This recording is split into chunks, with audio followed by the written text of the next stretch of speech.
саралауға ұлтсыздықтың, сатқындықтың қыспағын әр қазаққа керек бүгін мүлде жаңа ұстаным.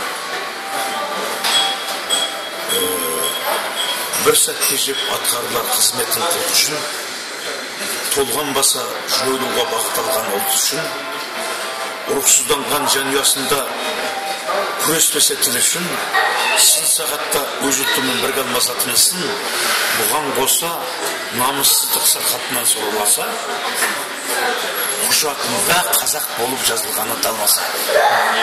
Хақымыз бар ондайларға сөз орнауға бөлектеп, тәлім берген ата-анаңа және өзіңе нәлеттеп.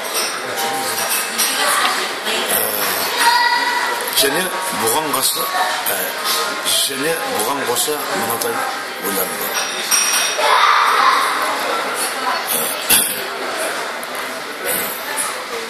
Өлең құрау ақындықтың көп құраның бір түрі. Тек сол үшін оны ардақтау жөнсіздеу һәм күлкілі. Дәуіріне, билігіне сыналғанмен алынды, ұлтын сатқан ақындар бар, бірақ жыры дарынды. Ерлігі жоқ, елдігі жоқ, аузы ғана белсенер. Сөзделісі алсақ жатса, бұған қалай елселер. Неге бүгін ұлт мүддесі науқашында теңселер. Мұндай шақта ақындық күш тек шындықпен өлшенер. Шындық кәусар ақындыққа болу керек асылан. Шындықты айтып Ермахамбет айырылған басынан. Ақындар аз сын сағатта сөзден ісі сұрайған. Десек дағы абай қашан жол іздепті оңайдан.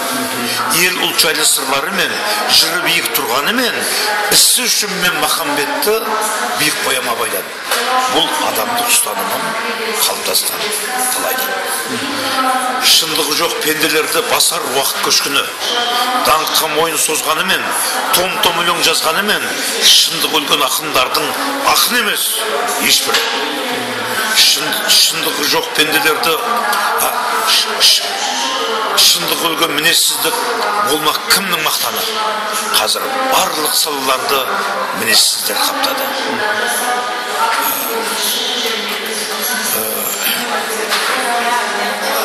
Басшыларға жағымпаздық бұл кезеңде дара күш, содан ақын сымақтардың көбі түпілі жалағыш. Жалпы, егер осы өлімді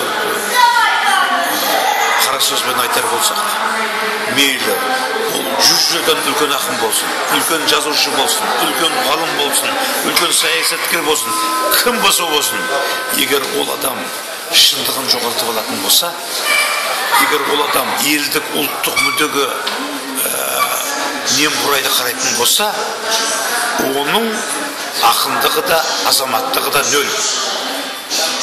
Оны мен тіпті